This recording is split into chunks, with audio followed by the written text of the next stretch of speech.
I don't think we as a group underestimated Australia at all. We said it last week that that first 22 points, I think, put the whole world into a lull with how good they are. We found them extremely difficult to beat, I think, like the Lions did in those 2 test matches.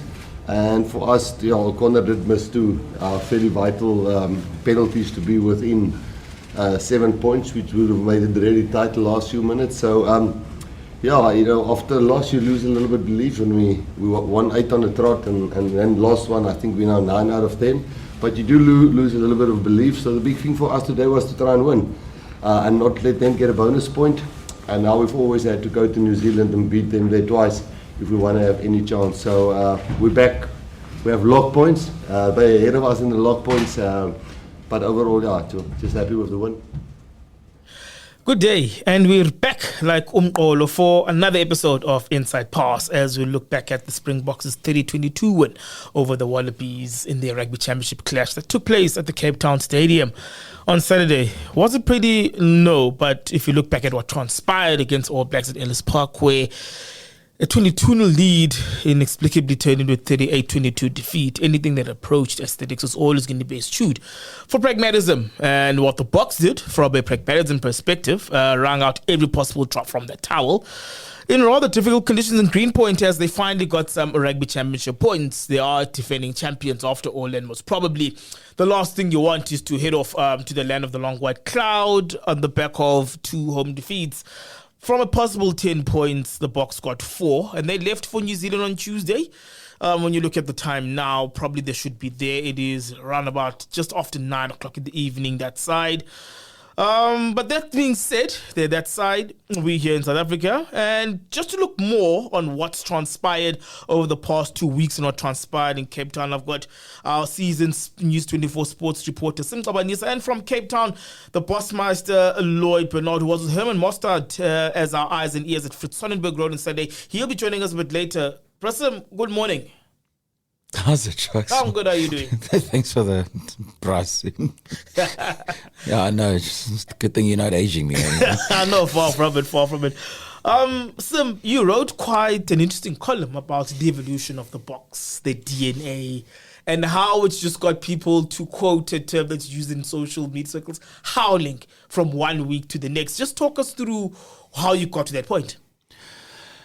No, look, I mean, I just had a look at the sort of two differences. You know, you look at the first game. Obviously, I'll forever keep mentioning that first 20 minutes, which were otherworldly in terms of how the Springboks were playing. You can't look at that and not be able to. So you can't look at that 20 minutes and not be impressed. And obviously, because we lost, and unfortunately, that tends to be the thing with South African rugby and South African fans, is everything relies on the result. So because we lost, suddenly it's like you've got to bend this new approach that, clearly still hasn't bedded down, because if it had bedded down, we would have been able to see it through in that game and won. And so then, then Russia and them get spooked because they honestly hadn't expected to lose at Ellis Park. Yeah. And then they go to Cape Town. It's just back to factory settings. You get to factory settings. And what happens next is, we win, but everyone's like, oh, geez, that wasn't very convincing, was it? I mean, I agreed that it wasn't convincing, but what I'm saying is we've got to, we've got to pick a line or pick a lane. Go, we don't like this new thing, don't go with it, or, we would like to embrace the new thing. And I don't think it takes sort of a genius of Russi's ability to work out that we do need to keep persisting with it, because if you've won 2 World Cups back to back, all the other teams are doing is studying you and nobody else almost. And because they're studying you so much, it basically means they've learned how to nullify you. A great example of that being the Wallabies, because what they did was they matched us physically, and then they asked the question, what are you going to do, outside of that if we match you physically?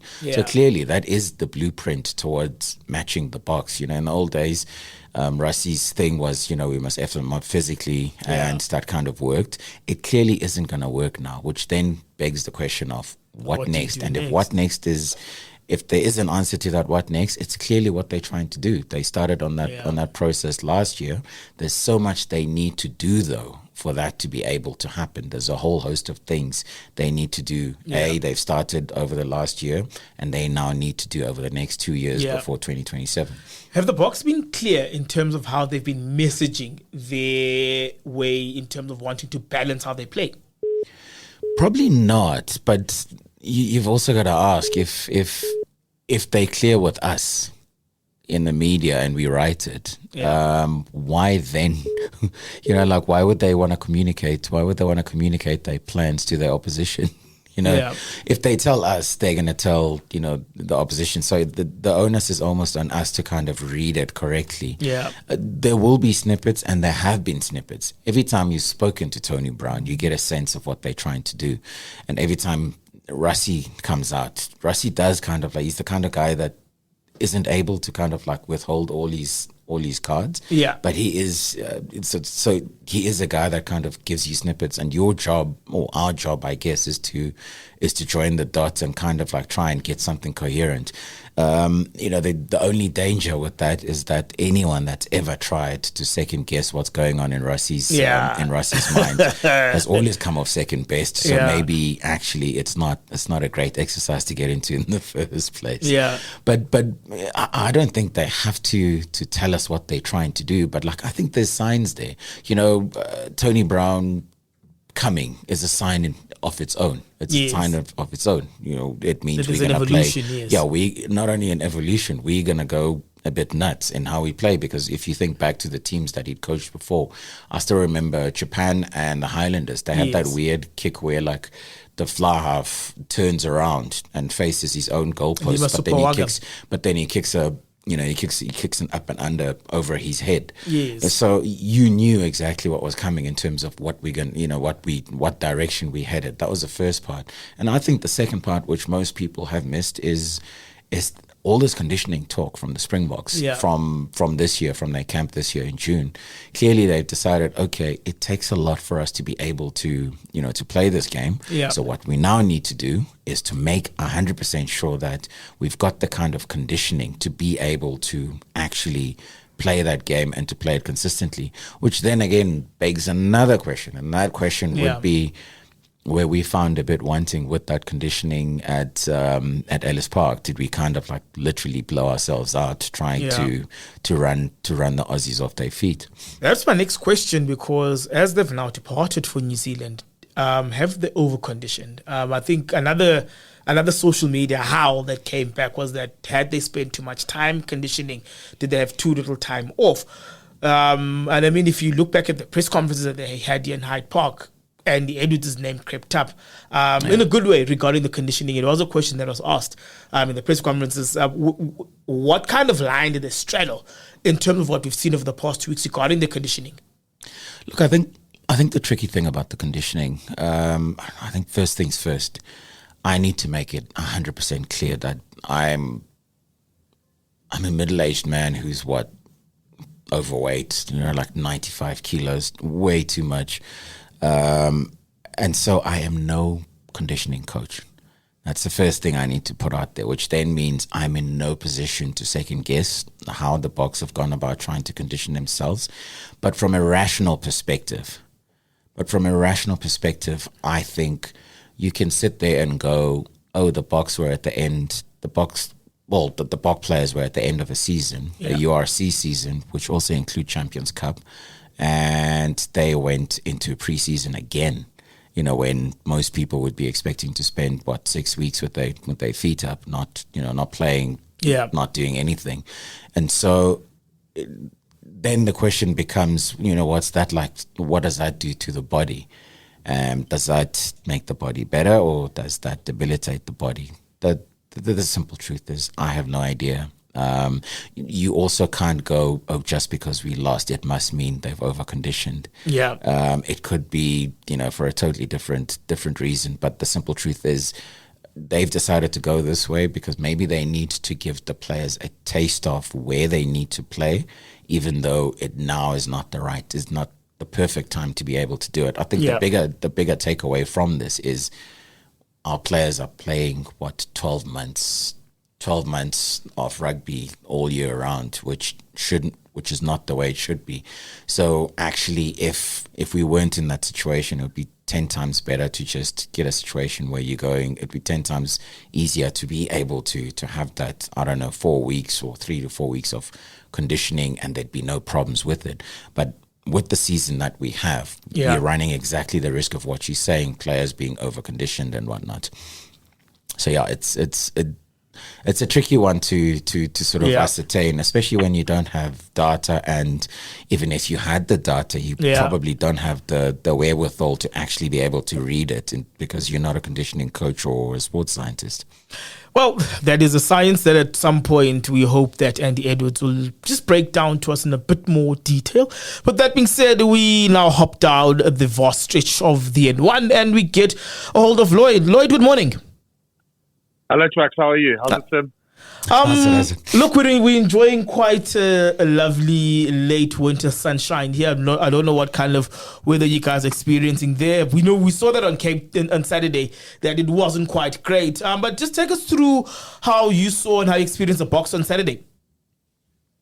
Yeah, I thought it was an intriguing test match, a grind as was expected. I think Coach Rassie spoke about that in the build-up. The Boks looking for a kind of arm wrestle and a bit of a grind, and that's what they got.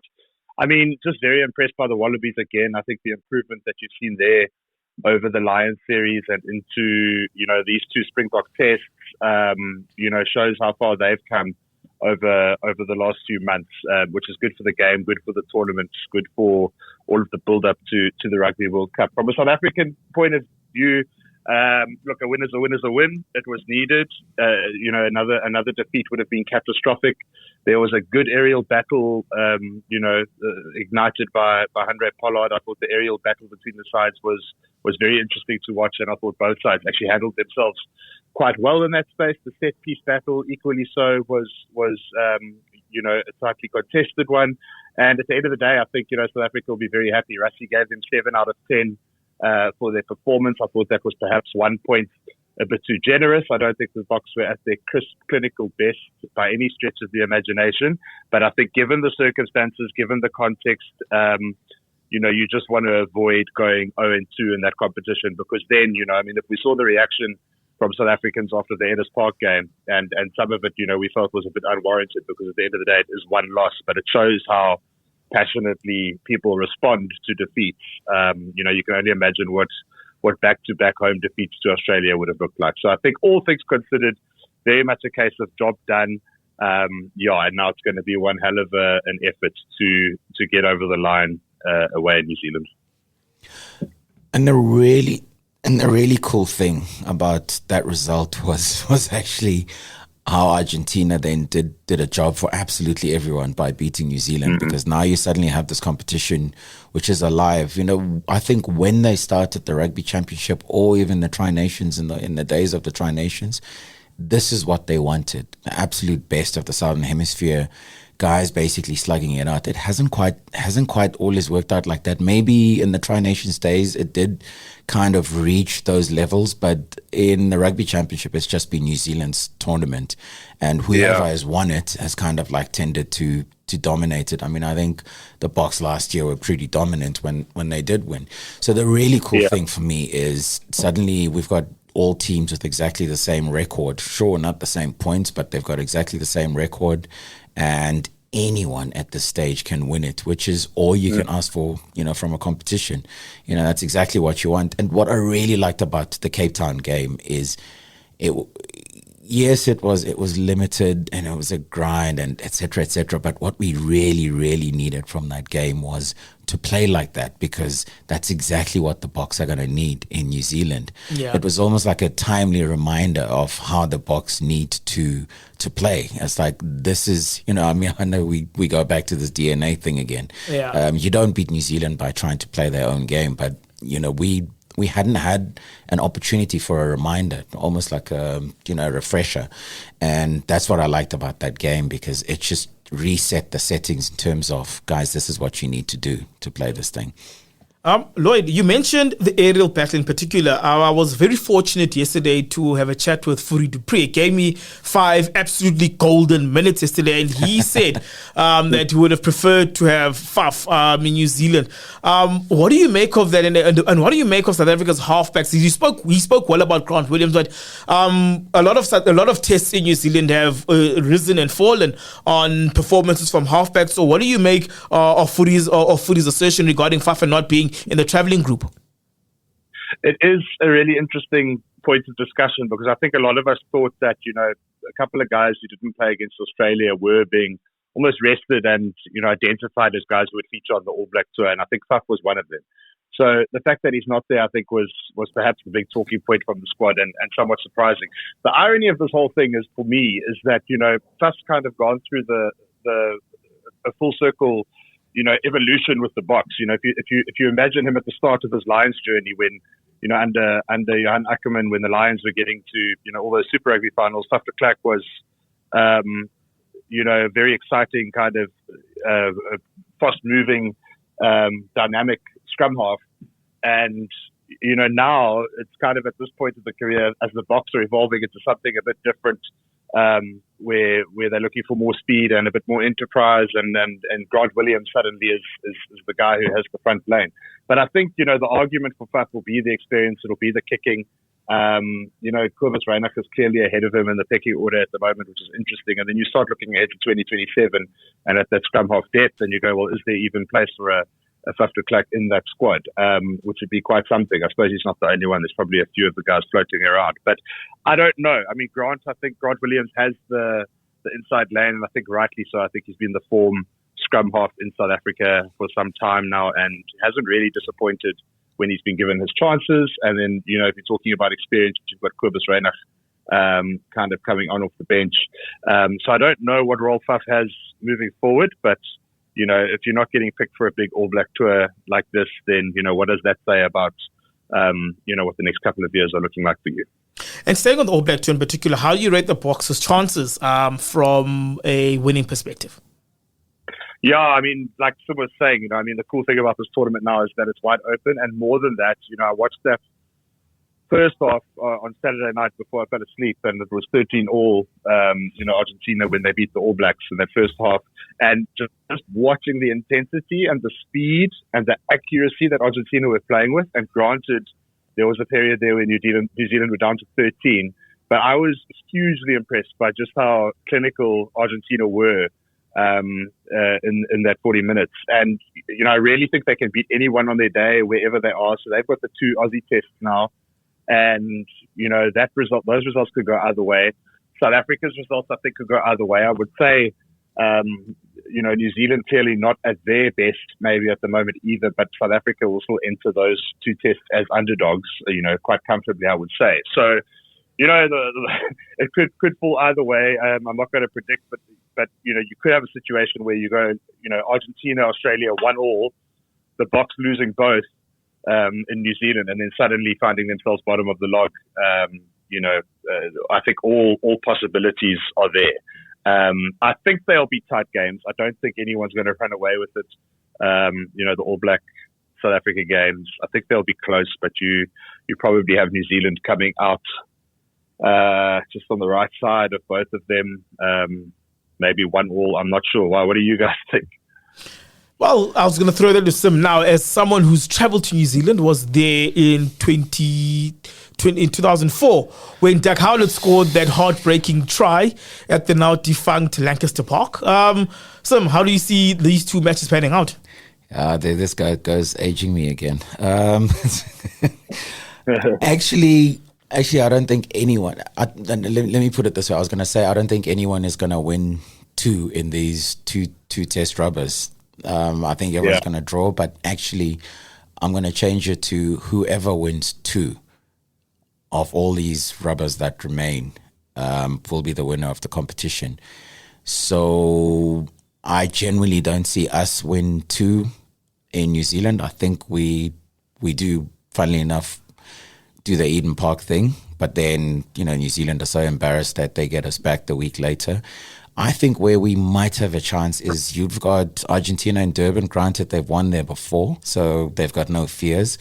But really, where I think the game changer may be is the fact that Argentina's game is at Twickenham, which is a bit of a home game for the Springboks. And I think that might be the chink of armor in terms of where sort of we might win it as South Africa. But obviously, I mean, Aussies against Argentina, that could be very tricky, because based on what you've seen of the Aussies, you wouldn't bet against them winning day 2. And if they win day 2, that's pretty much probably it, because they also they score a lot of points. Aussies score a lot of points. They're not like us. They don't do that physical thing without putting any real points on the board. So I think whoever wins 2 of the rubbers that remain is probably going to be the winner. And Australia will have the benefit of being home and away, just travelling across the ditch to play New Zealand, Eden Park. Then they've got them again in Sydney. But with that ends another episode of Inside Pass. And from my end, I will be catching you guys from the land of the long white cloud with its tricky time difference next week. So from here, Johannesburg, and from Cape Town, cheers.